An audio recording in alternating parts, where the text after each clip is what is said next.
കേരളത്തിനുള്ള കടമെടുപ്പ് പരിധി കുറച്ച് കേന്ദ്ര സർക്കാർ 3 മാസത്തേക്ക് കടമെടുക്കാനുണ്ടായിരുന്ന 12,516 കോടിയിൽ നിന്ന് 5,944 കോടി രൂപയാണ് വെട്ടിക്കുറച്ചത്. ശമ്പളം മാത്രമല്ല, ഇതുമായി ബന്ധപ്പെട്ട് പെൻഷനും മുടങ്ങിയേക്കും. കേരളത്തിനുള്ള കടമെടുപ്പ് പരിധി കുറച്ചിരിക്കുകയാണ് കേന്ദ്ര സർക്കാർ. 3 മാസത്തേക്ക് കടമെടുക്കാൻ 12,516 കോടിയായിരുന്നു ബാക്കിയുണ്ടായിരുന്നത്. ഇതിൽ നിന്ന് 5,944 കോടി രൂപയാണ് സർക്കാർ വെട്ടിക്കുറച്ചതും. ബജറ്റിന് പുറത്ത് കിഫ്ബിയും പെൻഷൻ കമ്പനിയും അടക്കമുള്ള സ്ഥാപനങ്ങൾ അധിക വായ്പ എടുത്തു എന്ന് ചൂണ്ടിക്കാട്ടിയായിരുന്നു കേന്ദ്രത്തിന്റെ ഈയൊരു നടപടി.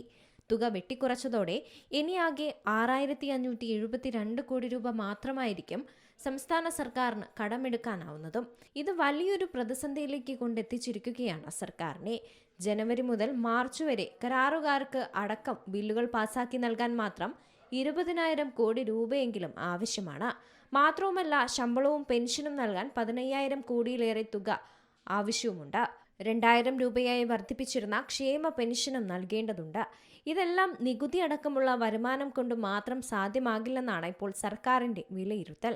അതേസമയം കേന്ദ്ര സർക്കാർ നടപടിക്കെതിരെ കടുത്ത പ്രതിഷേധം അറിയിച്ചുകൊണ്ട് ധനമന്ത്രിയും രംഗത്തെത്തിയിട്ടുണ്ട്.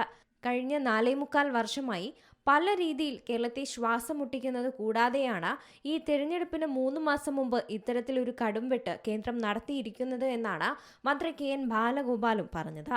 നടപടി അങ്ങേയറ്റം രാഷ്ട്രീയ ലക്ഷ്യത്തോടെയുള്ളതും അതേസമയം അന്യായവുമാണെന്നാണ് അദ്ദേഹം ആരോപിക്കുന്നത്.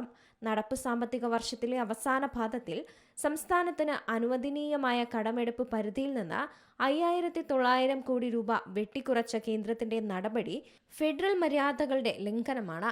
യാതൊരു വിധത്തിലും ഇത് നീതീകരിക്കാൻ കഴിയില്ല. മലയാളികളോടുള്ള കേന്ദ്ര സർക്കാരിന്റെ യുദ്ധപ്രഖ്യാപനമാണിത്. ബഹുവിധത്തിൽ കേരളത്തിന് അർഹമായ നികുതി വിഹിതം കേന്ദ്രം നിഷേധിക്കുന്നതിന് പുറമെയാണ് ഇരുട്ടടി പോലെയുള്ള ഈ ഒരു തീരുമാനം. ബുധനാഴ്ച രാത്രി കേന്ദ്രത്തിൽ നിന്ന് ലഭിച്ച കത്തിലൂടെയാണ് കേരള വിരുദ്ധമായ ഈ തീരുമാനം സർക്കാർ അറിയുന്നതും. സംസ്ഥാനത്തിന്റെ സാമ്പത്തിക സ്ഥിതിയെ തന്നെ ഏറെ പ്രതികൂലമായി ബാധിക്കുന്ന തീരുമാനങ്ങൾ അത് കേന്ദ്രത്തിൽ നിന്ന് തുടർച്ചയായി ഉണ്ടാവുന്ന സാഹചര്യമാണ്. കഴിഞ്ഞ ദിവസമാണ് തൊഴിലുറപ്പ് പദ്ധതിയുടെ നടത്തിപ്പിൽ നിന്നും കേന്ദ്രം പിന്മാറ്റം ആരംഭിക്കുന്ന വാർത്തയും പുറത്തുവന്നത്.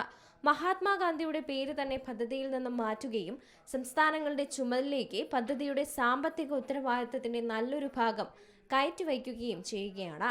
പ്രതിവർഷം 2,000 കോടി രൂപയിലധികമാണ് തൊഴിലുറപ്പ് പദ്ധതിയുടെ നടത്തിപ്പിനായി സംസ്ഥാന സർക്കാർ അധികമായി ചിലവഴിക്കേണ്ടി വരികയും. News desk C Malayalam news. ഏറ്റവും പുതിയ വാർത്തകളും വിശേഷങ്ങളും വിരൽ തുമ്പിലറിയാൻ സി മലയാളം ന്യൂസ് എല്ലാ ഡിജിറ്റൽ പ്ലാറ്റ്ഫോമുകളിലും ലഭ്യം.